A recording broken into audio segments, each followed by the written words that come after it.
On my birthday, my best friend gifted me an orange tabby in the middle of the night. The cat actually looked at me, shook its head, and let out a heavy sigh. She looks pretty, but how can someone be so clueless? Her best friend and boyfriend are literally stabbing her in the back. And she has no idea. I thought my ears were playing tricks on me. I was just pulling my resignation letter out of my drawer, planning to quit my job with my best friend and go travel. She's busy resigning, while Vivian is busy plotting to steal her promotion and become the general manager. Honestly, her boyfriend scheme is absolutely toxic. What a shame. The other neighborhood cat said, "This company is about to secure a $10 billion funding round. The future is gold." The cat's inner voice echoed in my head. My pen froze. I ripped the resignation letter to shreds. I barely threw the scraps into the trash before my best friend, Vivian, texted me. "Hey Naomi, let's set our final day for next Monday." She even attached a photo of her own signed resignation form. Right after, my boyfriend Greg texted, "Did you fill out the resignation form yet?" I stared at the screen, my mind blank. I couldn't wrap my head around the betrayal. We grew up together. Vivian had always followed me around like a shadow. I treated her like a real sister. When she couldn't find a job, I brought her into my firm, mentored her step by step, and even handed her my own clients. She used to shower me with public thank yous. And Greg? He had been shouting that he'd marry me since we were kids.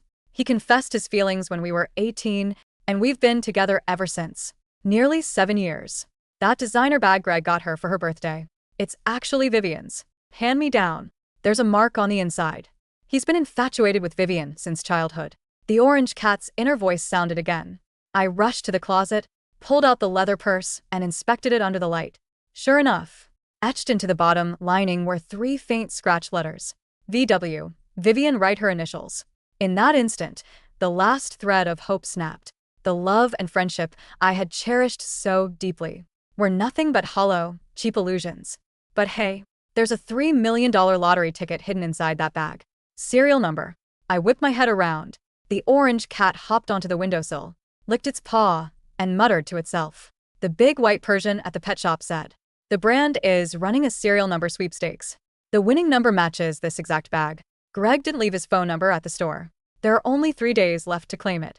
I shook off my shock, scrolled frantically through my chat history with Greg, and found the address of the boutique. I'd claim it right after work tomorrow. Previously, Greg had suggested I pay the $1 million down payment on a house, and he'd handle the monthly mortgage. Now I didn't need him. I could buy the whole damn place in cash. Suddenly my phone buzzed. Greg's contact photo lit up. "Hey Naomi, you asleep? Why aren't you replying to me? And Viv, did you finish the resignation letter? Viv says Hawaii is incredible. I already booked the tickets for next week. Can't back out now." Everything was always about Vivian. He used to explain it away by saying, "We're a couple, Naomi. Viv is all on her own. We should look out for her and let her have her way." Sometimes I had trusted them blindly. I just finished it. I was in the shower. You lied smoothly. Awesome. We're finally going to make our childhood dream of traveling the world come true. He chuckled. "Get some sleep.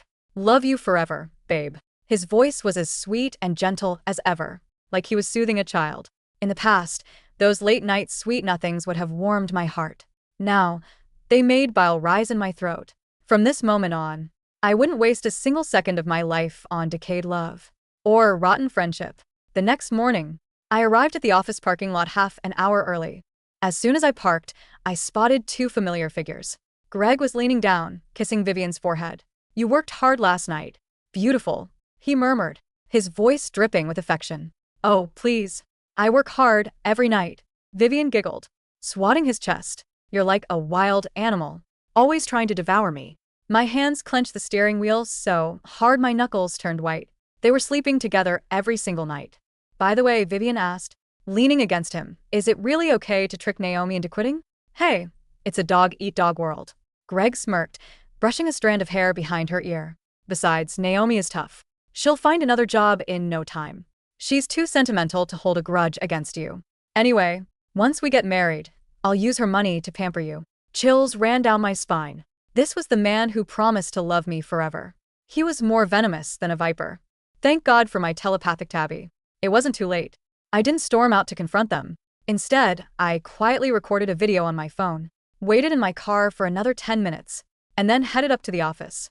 "Naomi, Vivian was waiting right by my desk, a beaming smile on her face. She grabbed my arm. Let's go hand in our resignations to the boss. I didn't resist. I was going to play my part in this little theater. At Mr. Henderson's office door, Vivian slapped her forehead. Oh, shoot, Naomi. I think I left my resignation letter at my desk. Go on in first. I'll go grab it. Sure, I said with a nod. As I walked in, I heard her let out a quiet sigh of relief. She thought her little trap had sprung perfectly. Mr. Henderson welcomed me warmly. I heard a rumor you were thinking of leaving us, Naomi. Don't tell me this is a resignation letter? So Vivian had already started spreading rumors. To pave her way to the top? Of course not, I replied, shaking my head. I handed him a sleek leather folder. Inside was not a resignation, but a groundbreaking marketing proposal for our upcoming product launch. Mr. Henderson read through it, nodding with growing enthusiasm. This is brilliant, Naomi. Absolutely brilliant. Run with it. Also, the marketing director position has been vacant. The board just finalized the decision to promote you. The official announcement goes out next Monday. If this campaign blows up, the final executive VP slot is yours, along with company shares. Thank you, Mr. Henderson. I won't let you down, I said, my heart racing. Leaving his office, I felt a wave of adrenaline mixed with sheer relief. If it weren't for my cat, I would have thrown my career down the drain. Vivian and Greg would have laughed behind my back, while stepping all over me. I returned to my office. Vivian used the excuse of delivering files to slip inside. So, Naomi, what did Mr. Henderson say? Not much, I said, keeping my face neutral. Wow. He didn't even try to keep you. Vivian pounded, but her eyes danced with triumph. I let her enjoy her little fantasy. That evening, Greg was waiting in the parking lot. Vivian naturally slid into the passenger seat, casually resting her legs on the dashboard, showing off her thighs without a care in the world. In the past, I thought it was just childhood friend comfort. I noticed Greg's eyes constantly darting to her legs with pure lust. Naomi, Greg smiled, turning back to me. Bib says there's a new hot pot place down the street. I sent you the address. Let's go. You guys go ahead. I have things to do. I replied coldly. Greg blinked, surprised. Come on. Whatever it is can wait. Dinner with Viv is a priority. Yeah, Naomi. If you don't come, you're not a real friend. Vivian whined. In the past, I would have given in. Now it just felt like cheap, emotional blackmail. No, thanks. Family emergency. I didn't care about their reactions. I got into my car and drove straight to the luxury boutique. Hello. Could you please check if the serial number has won the sweepstakes? The clerk took the bag, ran the number, and beamed. Congratulations, ma'am. You've won the grand prize of $3 million. Please step this way. In less than a minute, the paperwork was done. A text notification buzzed on my phone. $2. $7 million had cleared into my account. After taxes? No. When the store would display a promotional banner next week, I knew Greg and Vivian would find out soon. I immediately called a real estate agent and bought the luxury riverfront penthouse I've been eyeing for months. After securing the deed, I went home and sat down with my parents. When they heard about the betrayal, they were shocked, but stood firmly by my side, urging me to handle it my way. Just as we finished dinner, my phone buzzed. Greg and Vivian had added me to a group chat. Vivian sent a playful voice note. Naomi, since you ditched us for dinner, you're paying the bill. Greg followed up immediately. It's not much, just $3,888. Just Venmo it to me. Normally, I would have paid to keep the peace. This time I ignored it and went to take a shower. By the time I got out, the group chat had over 99 unread messages. Vivian, Naomi, why aren't you answering? Greg, it's been 10 minutes. The waiter is waiting. Vivian, wow. I guess our friendship doesn't mean much to you anymore. Greg, seriously? Naomi, you're being so petty. Whatever. We'll pay it ourselves. Only then did I reply. Just got out of the shower. Nobody replied. In the past, I would have sent them each $1,000 digital red envelope. To make up for it, what an idiot I had been. I gave my cat some freeze-dried treats and sat down at my laptop. I needed to perfect the marketing plan for Monday's pitch. The orange cat hopped onto the desk, staring at the screen. The office. Cats say the big boss loves pets, but tries to act all tough and professional. He's been wishing someone would pitch a pet-themed marketing campaign. A spark of inspiration hit me. I immediately rewrote the strategy, weaving in a brilliant pet-friendly angle. I worked through the night. Just as dawn broke, Greg called. Naomi, you were way out of line yesterday. Ditching the bill like that really hurt Viv. She actually cried. I heard she wanted a designer necklace at the mall. Why don't you buy it for her to make peace? I almost laughed out loud. He really was taking the spend Naomi's money to pamper Vivian. Rule to heart. It's for the sake of our group, Greg continued. Just pay for it. Viv will be happy, and I won't be mad at you anymore. If I were still blind, I would have felt guilty, but now I just felt disgust. I worked all night, and I'm exhausted, I said flatly. Go check it out yourself. Great. Greg chirped, assuming I was agreeing to pay, and hung up. Vivian immediately texted Naomi, "You're the absolute best. I'm not mad at you anymore. Love you." Zoxo, I ignored it and fell asleep. When I woke up in the evening, my screen was filled with more texts. Vivian, I found a better one. It's $188,000. Buy this one for me instead. Greg, since you didn't say no, We'll assume it's a yes. if put it on an installment plan, you can just go pay it off next week. Vivian, no interest if paid within a month. Don't forget Naomi. She even posted a photo of the necklace on her Instagram, naturally omitting who paid for it. The comments were flooded with jealousy. When someone asked if she got a massive raise, she replied, "Oh, it's nothing major." Greg commented, "My girl is the best. Cheek of it. I only wore a $1,000 necklace." And Vivian casually swiped my imaginary credit card for a $188K piece. But I didn't say a word. I wanted to see how Vivian, who lived paycheck to paycheck, would handle the bill when I refused to pay. Monday morning arrived.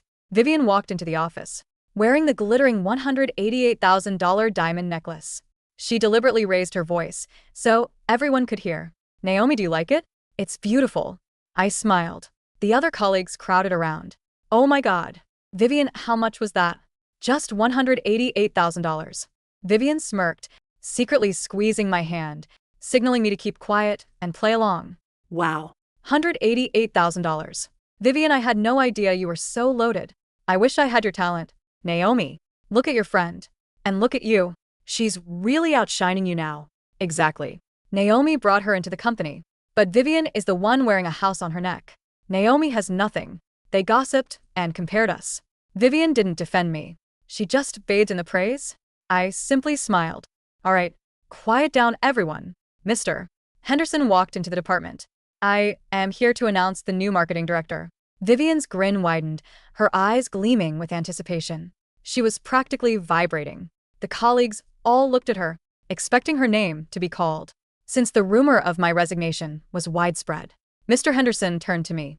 "Effective today, Naomi Stone is our new marketing director." Vivian's smile instantly shattered. She whipped her head toward me, her eyes wide with absolute shock. The silence in the department was deafening. It was the kind of heavy, pressurized quiet that precedes a sudden thunderstorm. Vivian's face went through a rapid, grotesque transformation. The triumphant smirk she had worn just seconds prior seemed to melt, her features slackening into a mask of pure disbelief. Her hand, which had been smugly resting on her glittering $188,000 diamond necklace, froze in place. Her fingers twitched, pressing the cold metal against her collarbone as if trying to anchor herself to reality. "Marketing director?" Vivian stammered, her voice cracking slightly on the first syllable. She looked from Mr. Henderson to me, her eyes darting back and forth like a trapped animal. "Mr. Henderson, wasn't Naomi leaving?" "There were rumors." Mr. Henderson frowned, his eyebrows knitting together in clear disapproval. "Rumors, Vivian? We are a professional firm, not a high school hallway. Naomi has just delivered a brilliant, comprehensive marketing proposal that aligns perfectly with the board's vision for our next phase of expansion. If she had any plans of leaving, her work certainly doesn't show it." He turned back to me, his expression softening into a warm, paternal smile. "Congratulations again, Naomi. Come by my office at 2 this afternoon. We'll sign the official contract and discuss your new budget and team allocation." "Thank you, Mr. Henderson. I'll be there," I said, my voice steady, calm, and entirely devoid of the panic Vivian had so desperately hoped to see. As Mr. Henderson walked away, the rest of the department erupted into a flurry of awkward whispers. The very colleagues who had been whispering about how Vivian had outshone me just minutes ago were now frantically scrambling to adjust their sails. "Wow, Naomi, congratulations. I always knew you had it in you. Director Stone has a nice ring to it, doesn't it?" I offered them polite, professional nods, ignoring the shallow turncoat compliments. My gaze remained fixed on Vivian. She looked like she had just swallowed a stone. The glittering diamonds around her neck, which had been her crown of victory, now looked like a heavy, glittering noose. Naomi, Vivian whispered, her voice trembling with a mixture of rage and panic. She grabbed my elbow, her grip entirely too tight. We need to talk. Now, in the Break room. Sure, I said, casually pulling my arm from her grasp. I have 5 minutes before I need to review the morning reports. The moment the heavy glass door of the break room swung shut behind us, Vivian spun around. Her eyes were bloodshot, the veneer of the sweet, helpless sister completely gone. What the hell was that, Naomi? She hissed, keeping her voice low but violent. We had a pact. We were supposed to hand in our resignations together today. I Already signed mine. I sent you the picture. Why did you go behind my back and pitch a proposal? I leaned against the counter, crossing my arms. A pact, Viv? I don't recall signing anything in blood. I realized that traveling the world on a whim wasn't a sustainable financial decision. I have a career to think about. I assumed you would understand. Understand. Vivian's voice rose a octave. I built my entire plan around us leaving. Greg already booked the tickets to Hawaii. Do you have any idea how much money he spent on those? And what about me? You knew I wanted that director position. You knew how much it meant to me. If it meant so much to you, you should have written a proposal instead of waiting for a vacancy. I replied smoothly. And as for Greg's tickets, well, I'm sure he can get a refund. Or perhaps the two of you can go together. I let the implication hang in the air, watching her reaction closely. Vivian flinched, her eyes widening slightly as she searched my face for any sign of suspicion. But I kept my expression perfectly blank, a masterclass in corporate neutrality. What is that supposed to mean? She stammered, trying to regain her footing. Why would Greg and I go together? Naomi, he's your boyfriend. I only go along because I'm your best friend. Don't be ridiculous. Of course, I said, offering her a small, empty smile. Just a thought. Anyway, I have to get back to my desk. Being director means a lot of extra paperwork. As I turned to leave, Vivian took a step forward, her hand reaching out. Naomi, wait. What about the necklace? I paused, my back to her. What about it? It looks lovely on you. The installment plan. Vivian's voice held a distinct note of hysteria now. The store, they put it on an installment plan because you didn't say no. The first payment is due next week, Naomi. It's $18,800. Greg said you would handle it. You always handle things like this for us. I turned my head slightly, looking at her over my shoulder. I handle things for my friends, Vivian. But $188,000 for a necklace I didn't choose, didn't buy, and don't own? That sounds like a personal financial decision. I'm sure you and Greg can figure it out. Before she could utter another word, I pushed open the door and walked out, leaving her standing alone in the cold, fluorescent light of the break room. That evening, I returned to my temporary apartment, the one I would soon be leaving for my new riverfront penthouse. The moment I opened the door, a soft, familiar weight landed on the entryway bench. The orange tabby sat there, his green eyes luminous in the dim light. He let out a soft, conversational meow, shaking his head slightly. She tried to call the boutique 3 times today, the cat's inner voice echoed. In my mind, clear as a bell, she tried to convince them that there was a mistake with the billing name, that it should be under Naomi Stone. But the boutique manager is a sharp one. She told Vivian that since Vivian signed the purchase agreement and provided her own ID for the installment contract, she is the sole debtor. The boutique doesn't care who pays, as long as the money comes from Vivian's account or she faces a lawsuit for default. I smiled, kicking off my heels and reaching down to scratch the tabby behind his ears. Good boy. Did she really think she could just write my name on a luxury debt contract? Humans are incredibly foolish, the cat purred, leaning into my hand. Especially the male one. Greg spent the afternoon at a shady dealership trying to appraise his car. He wanted to sell it to cover the first installment, but he still owes more on the loan than the car is worth. He's drowning Naomi and the big black cat next door says Greg's boss is about to audit his department. He's been skimmed a little off the top of his company's travel expenses for months. My fingers froze. Greg has been embezzling? Just small amounts, the cat's voice chuckled in my head. A few $100s. Here, a fake hotel receipt there. He used the money to buy Vivian's cheap designer hand-me-downs, and take her to fancy dinners while telling you he was working late. But now that he's desperate for cash, he's planning a bigger heist. He wants to transfer a lump sum from his company's client accounts. I slowly sat down on the floor, the tabby hopping onto my lap. This was getting better by the hour. I had originally planned to just cut them off and let them rot in their own financial ruin, but if Greg was planning actual criminal activity, I needed to make sure I was completely insulated from the fallout. Is there anything else? I murmured. The company's executive board meeting is on Friday, the tabby said, curling up into a warm circle. Mr. Henderson's favorite pet isn't a dog. He actually has a giant, spoiled Maine Coon named Barnaby. Barnaby is very demanding. If you include a specialized luxury pet care integration in your marketing pitch for the new app, Mr. Henderson will practically throw the VP position at you. He's obsessed with his cat. I laughed out loud, a genuine, free sound I hadn't made in years. A luxury pet care integration. I can do that. I'll make it the centerpiece of the entire launch. Over the next 3 days, the tension in the office was palpable. Vivian was a ghost of her former self.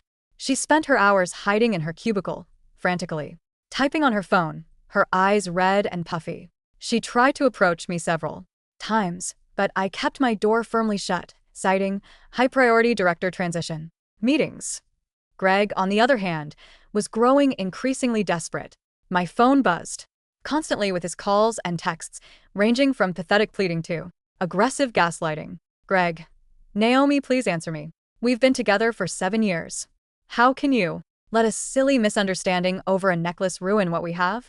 I bought those Hawaii tickets for us, I swear. Viv was just helping me plan it as a surprise. For you, Greg. If you don't help us with the payment by Friday, Vivian is going to lose her credit rating.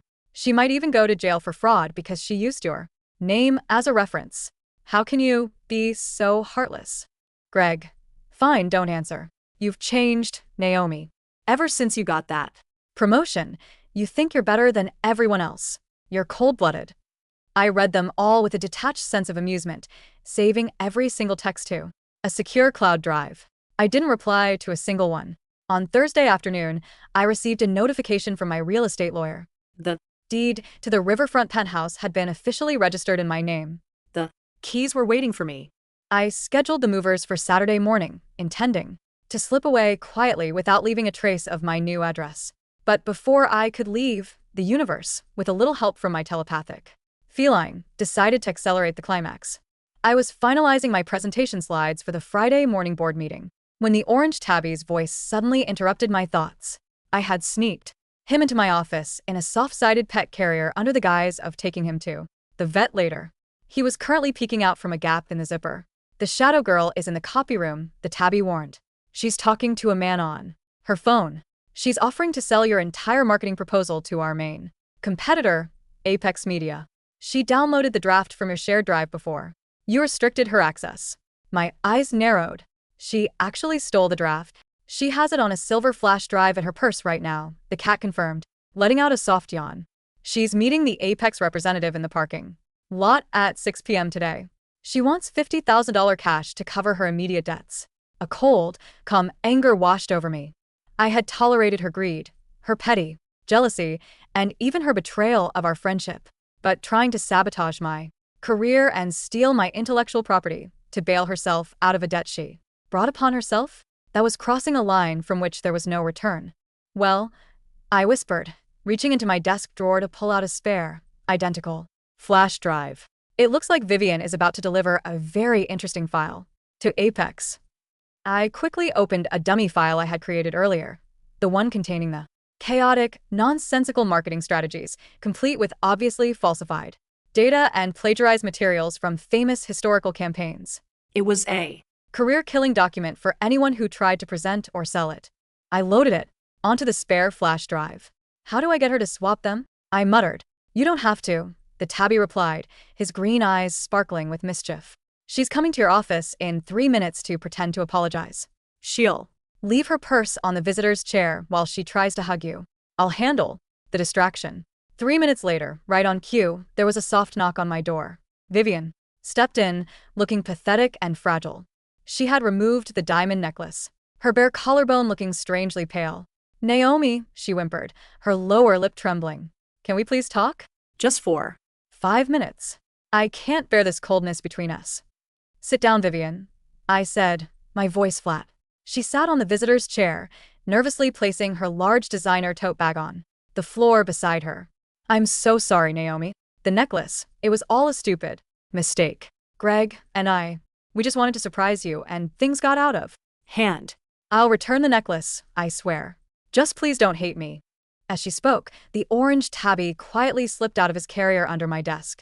With silent, feline precision, he crept toward her tote bag.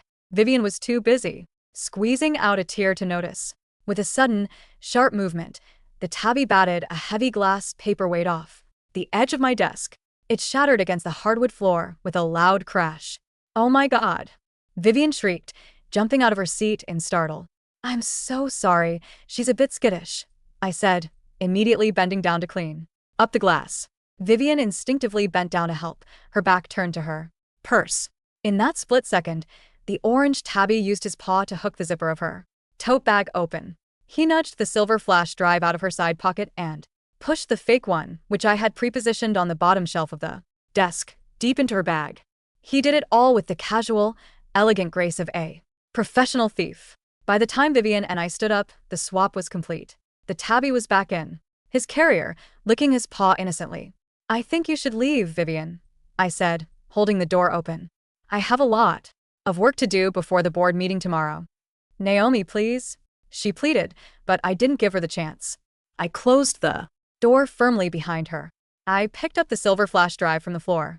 I plugged it into my computer, verified that it indeed contained my original copyrighted marketing proposal, and promptly deleted it from the drive, replacing it with a document containing a single line. Better luck next time, Viv. Then I picked up my phone and made a call to Mr. Henderson's private line. Mr. Henderson? I think we have a security issue regarding our upcoming campaign. I'd like to request a formal audit of our digital shared drives, specifically looking at file downloads over the last 48 hours. Friday morning arrived, crisp and cold. The boardroom of Stone and Henderson was filled with the company's executive directors, the senior partners, and several high-profile venture capitalists representing the potential $10 billion funding round. Mr. Henderson sat at the head of the table, looking stern and professional.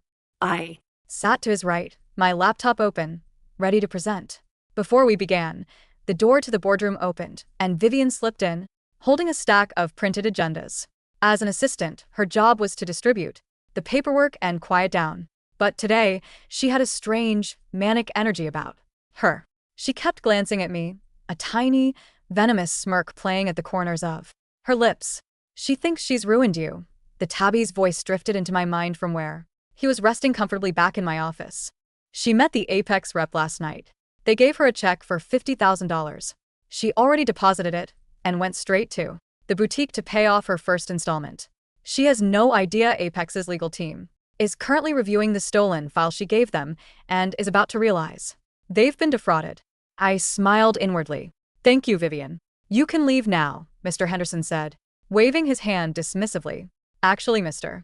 Henderson, Vivian said, her voice ringing out clearly in the silent boardroom. She didn't move. Instead, she took a deep breath, her eyes gleaming with a desperate, final gamble. Before Naomi begins her presentation, I think the board deserves to know the truth. I have reason to believe that Naomi's highly praised marketing proposal is not her own work. A collective gasp echoed through the room. The venture capitalists leaned forward, their interest piqued. Mr. Henderson's face darkened instantly. What is the meaning of this, Vivian? Mr. Henderson demanded. This is a highly serious accusation. I know, sir, Vivian said, her voice dripping with mock sympathy. But as a loyal employee of this firm, I couldn't sit by and watch Naomi take credit for a campaign that was plagiarized. In fact, she stole the entire strategy from our competitor, Apex Media. If we launch this, we will face a massive copyright lawsuit that could ruin our funding round. She pointed a dramatic finger at me. I have the proof. I found the original drafts on her shared drive, which she copied directly from Apex's public archives from 3 years ago. I didn't blink. I simply sat back, folding my hands. That is a very bold claim. Vivian. Do you have any evidence to back this up? I do. Vivian sneered, pulling out her phone. I have the metadata records of the files you downloaded, and I've already alerted Apex Media's legal department. In fact, their senior legal counsel is downstairs right now, waiting to serve this company with a cease and desist letter if we proceed. Is this true, Naomi? Mr. Henderson asked, his voice tight, his eyes searching. Mine. It is entirely false, Mr. Henderson, I replied calmly. In fact, I welcome Apex's legal counsel to come up. Let's resolve this right here, in front of our investors. I have nothing to hide. Mr. Henderson hesitated for a moment, then nodded to his secretary. Bring them up. 5 minutes later, the double doors of the boardroom opened. A tall, sharply dressed man in a tailored gray suit walked in, followed by 2 junior associates. He did not look happy. In fact, he looked furious. Mr. Henderson, the lawyer said, his voice booming. I am Arthur Vance, Chief Legal Officer for Apex Media. We received an anonymous tip last night from an employee of your firm claiming that your new marketing director had stolen confidential Apex intellectual property. We were provided with a flash drive containing the alleged stolen files. Vivian practically vibrated with excitement. She looked at me, her eyes screaming, "You're finished." However, Mr. Vance continued, his eyes sweeping the room until they landed squarely on Vivian. Upon reviewing the contents of the flash drive provided by your source, we did not find any Apex intellectual property. Instead, we found a highly chaotic, plagiarized mess of public domain advertisements, followed by a document that read, "Better luck next time, Viv." A heavy, suffocating silence fell over the room. Vivian's jaw dropped. What? No. That's impossible. I copied the files directly. More importantly, Mr. Vance interrupted, his voice dropping to a cold, razor-sharp register. Our digital forensics team traced the origin of the transaction. The individual who sold us this confidential file and accepted a $50,000 cashier's check from our representative last night was indeed one Vivian. Woo. We have security footage of the transaction in the parking lot, as well as the signed agreement where she claimed to own the rights to the intellectual property she was selling. Mr. Vance stepped forward, handing a manila folder to Mr. Henderson. Mr. Henderson, your employee, Vivian Wu, attempted to commit corporate espionage and fraud against Apex Media. We have already contacted the police. They are waiting downstairs. Vivian's face drained of all color. She went entirely white, her knees shaking so violently she had to hold onto the back of a chair to keep from collapsing. No, that's not what happened. Naomi set me up. She swapped the drives.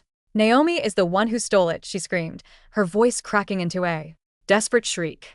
Enough, Mr. Henderson roared, slamming his hand on the table. The sheer force of his voice made everyone flinch. He stood up, his eyes burning with absolute disgust. Vivian Wu, you are terminated immediately. Your actions are a disgrace to this company. Security, escort her out and hand her over to the officers downstairs. 2 large security guards stepped into the room, grabbing Vivian by her arms. She struggled, kicking and screaming, her hair falling wild over her face. Naomi, you bitch. You ruined my life. Greg will hate you for this. You'll never have him, she screamed as she was dragged down the hallway, her voice fading into the distance. The room was silent. I stood up, adjusting my blazer, and smiled warmly at the venture capitalists and the Apex legal team. Now that the administrative distraction has been cleared, I said smoothly, shall we begin the presentation? I believe you will find our new luxury pet care integration to be highly innovative. For the next 45 minutes, I delivered the performance of my life. The investors were spellbound when I revealed the pet-themed marketing campaign, complete with a specialized, high-end pet concierge service integrated into our main app. Mr. Henderson's eyes literally lit up. He was nodding so enthusiastically, I thought his neck might snap. When I finished, the room erupted into applause. Brilliant, the lead investor said, standing up to shake my hand. Absolutely. Brilliant. Naomi, your vision is exactly what this company needs to lead the market. The board is fully prepared to authorize the first phase of the $10 billion funding round immediately. Mr. Henderson walked over to me, his hand resting on my shoulder. Naomi, I don't know what to say. You saved this company from a massive scandal, and you delivered a masterpiece. The executive VP position is yours. Effective. Immediately. Thank you, Mr. Henderson, I said, a genuine, quiet pride settling in my chest. I won't let you down. By the time I returned to my office, the news of Vivian's arrest had spread through the building like wildfire. But the drama wasn't over yet. As I opened my door, I found Greg standing there. He had bypassed security. Somehow, likely because he still had his visitor's pass from his previous visits. He looked completely disheveled. His hair was messy, his tie was crooked, and his eyes were wide with panic. "Naomi," he gasped, rushing toward me. "Thank God you're here. The police. They just called me. They said Vivian's been arrested for fraud. They said she tried to sell company secrets. You have to help her, Naomi.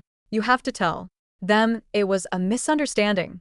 If she goes to jail, the boutique is going to sue me as a co-signer for the necklace." I walked past him, sat down at my desk, and let the orange tabby hop out of his Carrier. He immediately leaped onto my lap, purring softly. "Why would I do that, Greg?" I asked, my voice entirely devoid of emotion.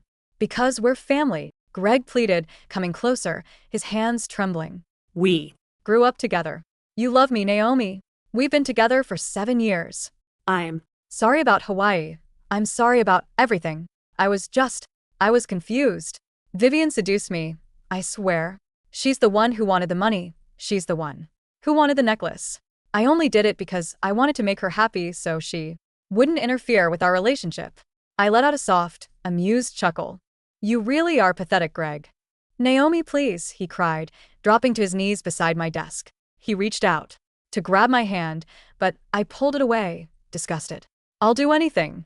I'll break off all contact with Vivian. We can get married tomorrow. We can use your promotion money to buy that house we wanted. I'll handle the mortgage, I promise." "With what money, Greg?" I asked, leaning forward.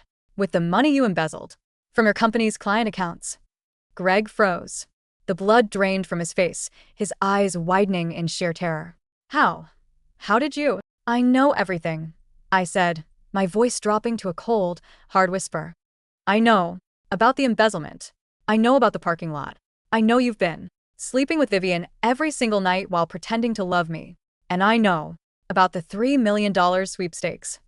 "This sweepstakes," he stammered, his brain struggling to connect the dots.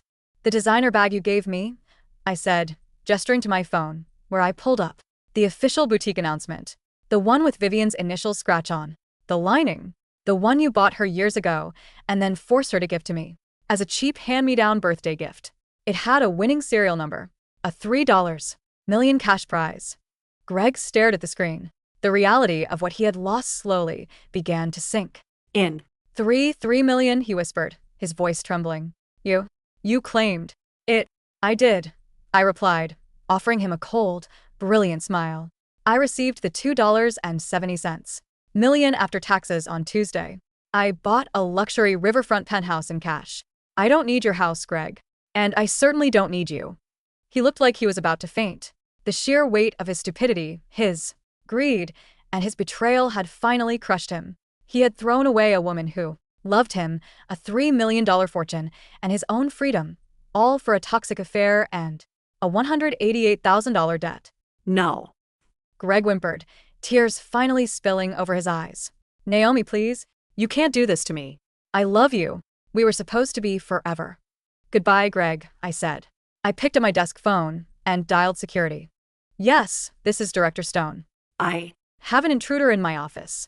Please have him removed and hand him over to the officers downstairs. I believe his company's audit team has also been looking for him." As the security guards dragged a sobbing, broken Greg out of my office, the orange tabby let out a long, satisfied purr, rubbing his face against my hand. He really was a very loud, very annoying human, the cat's inner voice murmured in my head. "But look on the bright side. You have a new VP position, a $10 billion funding round to manage, a beautiful new penthouse with a perfect river view for birdwatching, and $2.7 million in the bank." I smiled, picking up the tabby and holding him close. "And I have you," I whispered. "Naturally," the cat replied smugly. "But we're going to need a lot more freeze-dried chicken treats in the new penthouse. The luxury life is very exhausting. Consider it done." I laughed, looking out the window at the bright, golden city skyline. My future was finally mine, clean, brilliant, and entirely my own.